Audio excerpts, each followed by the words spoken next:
अजय आपल्या खोलीत अस्वस्थपणे इकडून तिकडे फिरत होता. जुलै महिन्याच्या प्रखर उन्हामुळे तो घामाने पूर्ण भिजला होता. त्याचा टी शर्ट शरीराला चिकटला होता. त्याच्या मनात शंका आणि भीतीचे वादळ उठले होते. मागच्या 2 वर्षांसारखंच यंदाही अपयश पदरी पडणार का? बाबा देखील आता निराश झाले असतील. प्रशासनीय अधिकारी बनण्याचं त्याचं स्वप्नच राहून जाणार का? आज अंतिम निकाल लागणार होता, पण अजयला इतकी हिंमत होत नव्हती की तो सायबर कॅफेवर जाऊन आपला निकाल पाहू शकेल. फोनवर बघणं शक्य नव्हतं, कारण त्याच्याकडे साधा नोकियाचा फोन होता. मीराने त्याला कालच सांगितलं होतं की तिच्या वडिलांकडे पेपर आला की ती लगेचच अजयला त्याचा निकाल दाखवायला आणेल. आता दुपारचे 12 वाजून गेले होते, पण ती अजूनही आलेली नव्हती. अजय ज्या घरात भाड्याने राहत होता त्याच मालकाचीच मुलगी म्हणजे मीरा होती. अजय तिच्या वडिलांना बाबा म्हणत असे. गेली 2 वर्ष अजय आणि मीरा एकमेकांना मनापासून आवडत होते. अजयच्या स्वप्नपूर्तीसाठी ती नेहमीच त्याला प्रोत्साहित करत होती. सलग 2 वर्ष अपयश आल्यानंतर अजयचा स्वतःवरचा विश्वास कमी होऊ लागला होता, पण मीरा त्याच्यात नवी उमेद भरत होती. बाबांना न कळू देता अभ्यासासाठी केरोसिन आणून देणं असो, उपाशी असल्यास त्याच्यासाठी जेवणाची सोय करणं असो, किंवा पैशांअभावी खरेदी करता न आलेल्या पुस्तकांसाठी आपले सोन्याचे दागिने गहाण ठेवणं असो, मीरा शक्य तितकं सगळं काही त्याच्यासाठी करत होती. ती शिकलेली नव्हती, पण शिक्षणाचं महत्त्व तिला कळत होतं. तिच्या या वागण्यामुळेच अजयच्या मनात तिच्याविषयी खास जागा निर्माण झाली होती. पण गेल्या 3 वर्षात कधीही त्यांनी एकमेकांच्या मर्यादा ओलांडल्या नव्हत्या. त्यांनी एकमेकांचा सन्मान राखला होता. इतक्यात दारावर टकटक झाली. अजय धावत गेला आणि घाईघाईने दार उघडलं. दारात मीरा उभी होती. उन्हाच्या झळांमुळे तिचा गोरा चेहरा लाल झाला होता. कपाळावर घामाच्या थेंबांनी चमक निर्माण केली होती. ती आत धावत आली आणि जवळच्या खुर्चीवर बसली. अजय किंचित वैतागून म्हणाला, काय गरज होती एवढ्या उन्हात धावत येण्याची? चेहरा बघ, लाल झाला आहे तुझा. मीराने आपल्या लाल ओढणीने चेहऱ्यावरचा घाम पुसला आणि हसत म्हणाली, तुझी मेहनत यशस्वी झाली अजय. तू ते स्वप्न पूर्ण केलंस ज्यासाठी तू दिवस रात्र एक करून मेहनत घेतली होतीस. असं म्हणत तिने अजयकडे एक कागदाचा तुकडा दिला. अजयने पाहिलं. पिवळ्या मार्करने अधोरेखित केलेला त्याचा रोल नंबर यशस्वी उमेदवारांच्या यादीत होता. त्याने कागदाचा तो तुकडा पुन्हा पुन्हा पाहिला, जणू त्याला अजूनही विश्वास बसत नव्हता. मीरा खुर्चीतून उठली. अजयच्या हातातून तो कागदाचा तुकडा काढून घेत म्हणाली, आता नेत्राम हलवाईच्या दुकानातले 2-3 किलो रसगुल्ले तर मिळालेच पाहिजेत अजयजी. अजयला कळलंच नाही की यावर तो काय बोलावा. तो गप्पच राहिला आणि मीराचा हात पकडून आपल्या छातीवर ठेवला. बघ ना, माझं हृदय किती जोरात धडधडत आहे, तो म्हणाला. धत, काय सांगतोयस? असं म्हणत मीरा झट दिशी आपला हात सोडवून बाहेर पळाली. पूर्ण वेडी आहे ही मुलगी, असं मनाशी म्हणत अजय हसला. पण त्याच वेळी त्याला जरा भोवळ आल्यासारखं वाटलं. निकालाच्या तणावामुळे त्याने सकाळपासून काही खाल्लं नव्हतं. महिन्याच्या शेवटी त्याच्या खिशात नेहमीच पैशांची कमतरता असायची. त्याच्या बाबांनी पाठवलेल्या पैशातून अभ्यास करणं कठीण जायचं. त्याने आपलं पाकिट उघडलं, पण त्यात फक्त काही चिल्लर निघाली. आता तो खोलीभर पैसे शोधू लागला. त्याला आपल्या आईसारखं जागोजागी पैसे लपवून ठेवण्याची सवय होती. गादीखाली, पूजाघरात ठेवलेल्या कपड्यांखाली, पॅन्टच्या खिशात, शक्य त्या प्रत्येक ठिकाणी शोधल्यावरही त्याला काहीच सापडलं नाही. त्याला त्याच्या वडिलांना आणि आईला निकाल सांगण्यासाठी फोन करायचा होता, पण त्यासाठी त्याला शेजारच्या काकांकडे जावं लागणार होतं, कारण त्यांच्याकडेच फोन होता. पण काकांचा कठोर स्वभाव आठवताच अजय थोडा अस्वस्थ झाला. काका कधी कधी टेलिफोनची वायर काढून ठेवायचे आणि बाबांना सांगायचे की फोनमध्ये काहीतरी बिघाड आहे. बाबा काकांच्या हातातली वायर पाहूनही डोळ्यातले अश्रू पुसत शांतपणे घरी परत येत असत. अजयने भराभर आपलं सामान आवरलं, घरी जाण्यासाठी तयारी केली. पण त्याला आठवलं की त्याच्याकडे एवढेच पैसे आहेत की त्याने फक्त तो प्रवास करू शकत होता किंवा काहीतरी खाऊ शकत होता. त्याचं मन संभ्रमात पडलं. इतक्या दारावर टकटक झाली. अजयला वाटलं नक्कीच मीरा असे. तो दार उघडायला गेला आणि खरंच दारात मीरा उभी होती. तिच्या हातात एक ताट होतं जे एका स्वच्छ कपड्याने झाकलेलं होतं. मीरा आत येताच तिने ते ताट टेबलावर ठेवलं आणि लगेचच म्हणाली, तुमच्या चेहऱ्यावरूनच कळतंय महाशय की अजून काहीच खाल्लेलं नाही. आधी काहीतरी खाऊन घ्या. अजय टेबल जवळ गेला आणि ताटात डोकावलं. ताटात विविध पदार्थ होते. वांग्याचं भरीत, कोबीची भाजी, पुलाव, लोणचं. हे दृश्य पाहून अजयच्या डोळ्यात पाणी आलं. गळा दाटून येत तो म्हणाला, थँक्यू मीरा. देव जाणे तुझ्या या उपकारांची परतफेड मी कधी करू शकेन का. मीराने आपली लाल रंगाची ओढणी काढून अजयच्या गालावर ओघळलेले अश्रू पुसले आणि म्हणाली, आज असं म्हणालास, पण यापुढे माझ्या प्रेमाला उपकार म्हणायचे नाहीत. आधी शांतपणे जेवण कर, नाहीतर जेवण थंड होईल. अजयने शांतपणे जेवण केलं. त्यानंतर त्याने आपली बॅग उचलली आणि निघू लागला. तो जात असताना मीराने धावत येऊन त्याला मिठी मारली आणि रडू लागली. अजयने बॅग बाजूला ठेवली आणि प्रेमाने भरलेला हात तिच्या डोक्यावर ठेवत विचारलं, काय झालं मीरा. मीरा सिसकत म्हणाली, बाबा माझ्यासाठी स्थळ बघत आहेत. मुलगा सरकारी ऑफिसमध्ये क्लार्क आहे.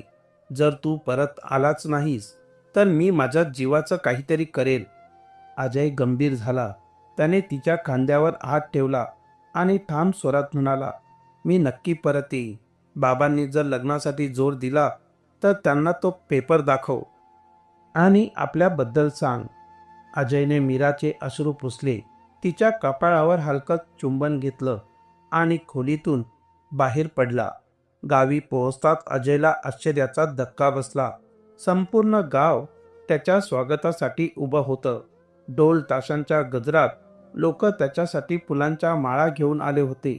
गावकऱ्यांनी आनंदाने त्याला खांद्यावर उचललं आणि घरापर्यंत नेलं. दारात आई बाबा उभे होते. अजयने धावत जाऊन त्यांच्या पायांवर डोकं ठेवलं. बाबांनी त्याला उचलत अभिमानाने म्हटलं, शाब्बास बेटा, आज तू माझं नाव उज्ज्वल केलंस. अजयने भरून आलेल्या डोळ्यांनी बाबांना मिठी मारली. काही दिवस अजय गावीच राहिला. बाबा गावभर अभिमानाने सांगत होते, माझा मुलगा कलेक्टर झाला, कलेक्टर. गावकरीही त्यांचा सन्मान करत होते. अजयला समाधान वाटत होतं की बाबांनी जो विश्वास ठेवला होता तो त्याने सार्थ ठरवला. काही दिवसांनी अजयला ट्रेनिंगसाठी कॉल लेटर मिळालं आणि तो निघून गेला. ट्रेनिंग संपल्यानंतर अजयची पोस्टिंग झाली. कामाच्या गडबडीत काही महिने निघून गेले, पण पहिली संधी मिळताच तो परत प्रयागराजला गेला. बाबांच्या घराजवळ पोहोचताच त्याने नेत्राम हलवाईच्या दुकानाकडे पाहिलं. त्याला मीराची आठवण झाली. त्याने दुकानातून वेगवेगळ्या मिठाया भरून घेतल्या आणि ड्रायव्हरला गाडीत ठेवायला सांगितलं. घराच्या दाराशी पोहोचताच अजयचं हृदय जोरजोरात धडधडू लागलं. मीरा त्याला पाहून काय करेल, कशी प्रतिक्रिया देईल याचा विचार करत त्याने काळा गॉगल घातला. घरात शिरल्यावर त्याने पाहिलं, मीराचे बाबा ओसरीत खुर्चीवर बसले होते. त्यांचा चेहरा खूपच थकलेला दिसत होता. अजयने खाली वाकून त्यांच्या पाया पडला. बाबांनी त्याला पाहताच त्याला ओळखलं. बाबांनी थरथरत्या होटांनी त्याच्या प्रकृतीची विचारपूस केल्यानंतर अजयने विचारलं, बाबा, मीरा कुठे आहे? दिसत नाहीये. हे ऐकताच बाबा एकदम निस्तेज झाले. थरथरत्या आवाजात त्यांनी उत्तर दिलं, मीरा पळून गेली बेटा.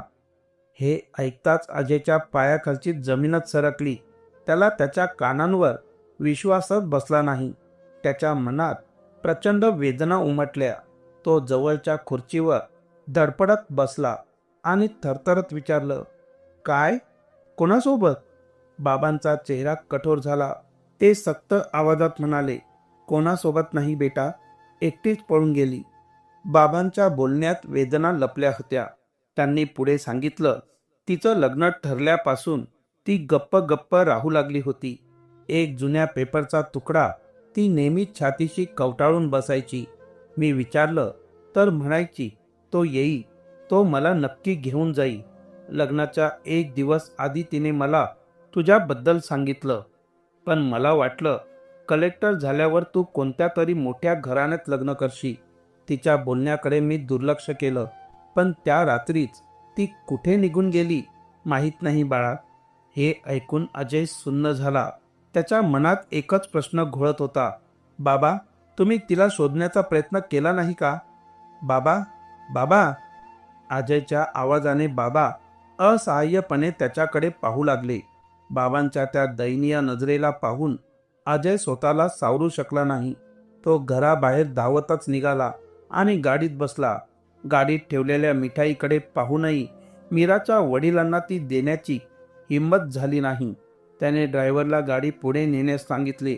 अजयने मीराला शोधण्यासाठी प्रयत्नांची पराकाष्ठा केली. संपूर्ण प्रयागराज पालथा घातला, पण मीराचा कुठेही थांग पत्ता लागला नाही. अजयने तिच्यासोबत अनेक स्वप्न पाहिली होती. तो आयुष्यभर तिच्यासोबत राहण्याची स्वप्न रंगवत होता. काळ पुढे जात होता आणि अजयचा तिचा शोध अधिकच तीव्र होत होता. पण प्रत्येक वेळी मिळणाऱ्या अपयशाने त्याच्या उरल्या सुरल्या आशाही मावळू लागल्या होत्या. कामातून वेळ मिळाला की अजय मीराच्या शोधात बाहेर पडत असे, पण त्याच्या हाती काहीच लागत नव्हते. तर दुसरीकडे अजयच्या घरचे मात्र त्याच्यावर लग्नासाठी दबाव टाकू लागले. वेगवेगळ्या मुलींचे फोटो दाखवत त्यांच्याशी भेट घडवून आणू लागले. त्याला पटवण्याचा प्रयत्न करत होते, पण अजय प्रत्येक वेळी लग्नासाठी नकार देत असे. मीराच्या विरहाने त्याला आतून पूर्णपणे उद्ध्वस्त केले होते. हे दुःख विसरण्यासाठी तो कधी कधी दारूच्या आहारीही जाऊ लागला. अखेरीस थकून हार मानून त्याने मीराचा शोध घेणं सोडून दिलं. एके दिवशी अजयच्या बालपणीचा मित्र रमेशने त्याला रात्रीच्या जेवणासाठी बोलावले. अजय आता एक प्रशासनिक अधिकारी झाला होता. त्याला जायचं नव्हतं, पण घरच्यांनी आग्रह केला की कदाचित त्याचं मन हलकं होईल. रमेशचं घर बिहारमधील सासाराम येथे होतं. अजय गाडीत बसून तिथे जायला निघाला. गाडीमध्ये त्याने रेडिओ सुरू केला. बाहेर आकाशात ढग जमले होते. रेडिओवर गाणं लागलं होतं, लगी आज सावन की फिर वो जडी है. गाण्याचे बोल ऐकताच अजयला आतून काहीतरी हल्ल्यासारखं वाटलं. जुन्या आठवणींनी त्याचं काळीज चिरलं गेलं. त्याला आठवलं, जेव्हा तो इलाहाबादमध्ये मीराच्या घरी राहत होता, तेव्हा तिथे अशाच पावसाळी रात्री वीज गुल होत असे. अशा वेळी मीरा हातात मातीचा दिवा घेऊन भिजत भिजत त्याच्या खोलीत यायची, जेणेकरून त्याच्या अभ्यासात अडथळा येऊ नये. अजय दिवा लावून अभ्यासाला बसायचा, तेव्हा मीरा आपल्या लाल रंगाच्या ओढणीतील गाठ उघडून त्याला बदाम द्यायची आणि म्हणायची, हे घे अजय, सकाळी उठल्यावर खा, मेंदूसाठी चांगलं असतं. अजय तिला शंका घेत विचारायचा, बाबांना माहिती आहे का? त्यावर मीरा कळकळून हसत म्हणायची, अहो, आम्ही फार हुशार आहोत, बाबांना लपून आणलंय. मीरा किती निष्पाप, निरागस आणि निरपेक्ष प्रेम करत होती. गाडी चालवत असलेल्या अजयच्या डोळ्यात टचकन अश्रू आले. तो वाईनची बाटली उचलून पिऊ लागला. त्याच्या वेदना अश्रूंमधून वाहू लागल्या. काही तासांनंतर तो रमेशच्या घरासमोर पोहोचला. रमेशने प्रेमाने त्याचे स्वागत केले. दोघेही जुन्या आठवणींमध्ये रमले. बाहेर ढगांचा गडगडाट सुरू झाला होता. तेवढ्यात रमेशची पत्नी हॉलमध्ये आली. तिथे अजयला नमस्कार केला आणि रमेशला आठवण करून दिली की बाजारातून काही सामान आणायचं आहे. जर पाऊस सुरू झाला तर काहीच मिळणार नाही.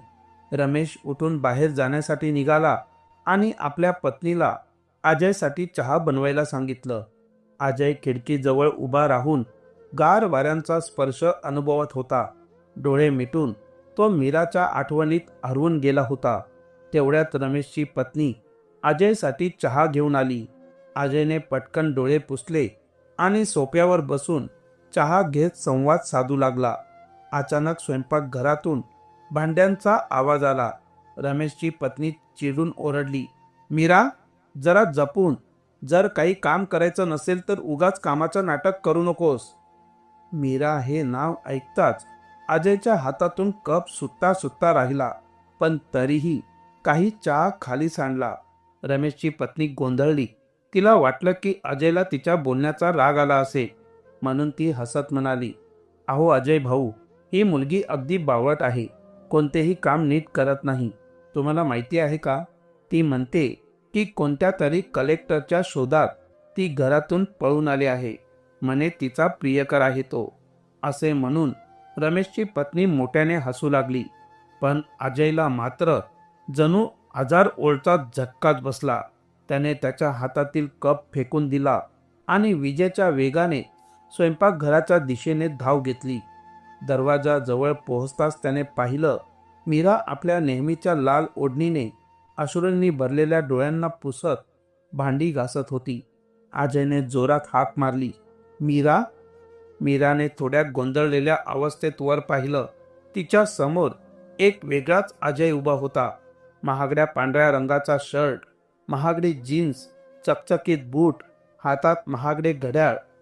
घरात नेहमी बनियान आणि शॉर्ट घालून राहणाऱ्या अजयपेक्षा हा अजय अगदीच वेगळा दिसत होता. पण त्याच्या डोळ्यात आजही तीच प्रेमळ भावना होती. मीराने अजयला पाहिले आणि खाली बसून ढसाढसा रडू लागली. ती धावत जाऊन त्याला मिठी मारणार होती, पण अचानक तिने तिच्या हाताकडे पाहिलं. तिचे हात काळ्या राखेने माखलेले होते. तिने अजयच्या स्वच्छ पांढऱ्या शर्टकडे पाहिलं आणि ती जागीच थांबली. हे पाहून अजयला सर्व समजले, पण त्याने पुढे येऊन तिला आपल्या मिठीत घेतलं आणि घट्ट धरले. मीरा त्याच्या छातीशी डोकं टेकून मोठमोठ्याने रडू लागली. अजयने तिच्या डोक्यावरून हात फिरवला आणि म्हणाला, काहीही झालेलं नाही मीरा, सगळं ठीक आहे. आता काहीच काळजी करू नकोस वेडे. अजयने तिला अलगद मिठीत घेतलं, जणू तो पुन्हा कधीच तिला सोडणार नव्हता. मीराच्या अश्रूंनी त्याचा शर्ट भिजून गेला, पण त्याला त्याची पर्वा नव्हती. तो फक्त त्या क्षणाचा आनंद घेत होता, ज्याचा तो गेली कित्येक वर्ष तळमळीने शोध घेत होता. मीराला काही बोलायचं होतं, पण ती फक्त हुंदके देत राहिली. अजयने तिचा चेहरा आपल्या दोन्ही हातांनी वर केला आणि तिच्या डोळ्यात पाहत प्रेम भरल्या आवाजात म्हणाला, मीरा, तू इतकी वर्ष कुठे होतीस? का गेलीस मला सोडून? तुला माहीत आहे का मी तुझ्यासाठी किती तडफडलो? मीरा थरथरत्या होटांनी म्हणाली, तुम्हाला शोधायचं होतं अजय, पण कुठून सुरुवात करू हेच कळत नव्हतं. तुमची खूप वाट पाहिली, पण बाबा माझ्या लग्नासाठी जबरदस्ती करत होते. मला दुसरा कोणताही पर्याय नव्हता, म्हणून मी पळून आले. अजयने तिचे डोळे टिपले आणि म्हणाला, आजपासून तुझ्या आयुष्यात भीतीला जागा नाही मीरा. आता तुला कोणापासूनही लपायची गरज नाही. आपण पुन्हा एकत्र आलो आहोत आणि हेच सगळ्यात मोठं सत्य आहे. तेवढ्यात रमेशही आत आला. समोरचं दृश्य पाहून तो चकित झाला. अरे अजय, तुला मीरा कशी काय माहीत आहे? तो आश्चर्याने विचारू लागला. अजय हसला आणि म्हणाला, ही फक्त मीरा नाही रमेश, ही माझ्या आयुष्याची मीरा आहे.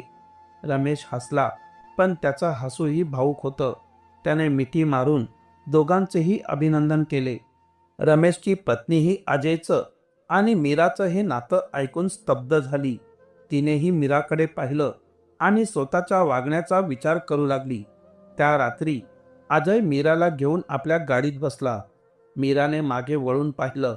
तिला वाटलं की ती पुन्हा कुठे हरवून जाईल, पण अजयच्या घट्ट हातांनी तिला विश्वास दिला की ती आता सुरक्षित आहे. चल मीरा, आता आपण आपल्या घरी जाऊया. गाडी वेगाने पुढे निघाली. पावसाच्या सरी गाडीच्या काचांवर आपटत होत्या. जणू आभाळही त्यांच्या भेटीचा आनंद साजरा करत होतं. अजयने मीराला गाडीत बसवले. मीरा ड्रायव्हिंग सीटच्या बाजूच्या सीटवर बसली होती. ती अजयच्या खांद्यावर डोकं ठेवून होती आणि अजय आनंदाने गाडी चालवत होता. मीरा मंद स्वरात म्हणाली, तुमचा शर्ट माझ्यामुळे खराब झाला. अजय तिच्या निरागसतेवर हसला आणि म्हणाला, धुवून टाकशील ना मिसेस अजय. मीरा लाजली आणि गप्प झाली. काही क्षणांनी ती म्हणाली, मला वाटलं होतं की तुम्ही मला विसरले असणार. अजय पुन्हा हसला. तेव्हाच मीराची नजर गाडीत पडलेल्या बियरच्या बाटलीकडे गेली. तिने लगेच विचारलं, हे काय आहे? तुम्ही दारू प्यायला लागले का? अजय पटकन म्हणाला, अगं वेडे, हे नक्कीच ड्रायव्हरचं असणार. त्याने रेडिओ सुरू केला. गाणं लागलं, दो दिल मिल रहे हैं मगर चुपके चुपके. अजय एका हाताने गाडी चालवत होता आणि दुसऱ्या हाताने मीराच्या केसांवरून प्रेमाने हात फिरवत होता. त्याने मीराच्या चेहऱ्याकडे पाहिलं. तिच्या गालांवर थोडीशी राख लागली होती, पण ती झोपली होती, अगदी निष्पाप चेहऱ्याने. अजयने बियरची बाटली उचलली आणि गाडीच्या बाहेर भिरकावली. बाटली फुटली आणि तिच्या सोबतच अजयच्या आयुष्यातील एकाकीपणाचाही अंत झाला. मीरा आणि अजयच्या नव्या आयुष्याची गाडी आता आपल्या गंतव्याच्या दिशेने वेगाने पुढे निघाली. तर मित्रांनो, ही कथा तुम्हाला कशी वाटली जरूर कळवा. आवडली असेल तर शेअर करा आणि पुढील कथांसाठी आमच्या सोबत जोडलेले रहा. पुन्हा भेटू एका नवीन कथेसह. धन्यवाद.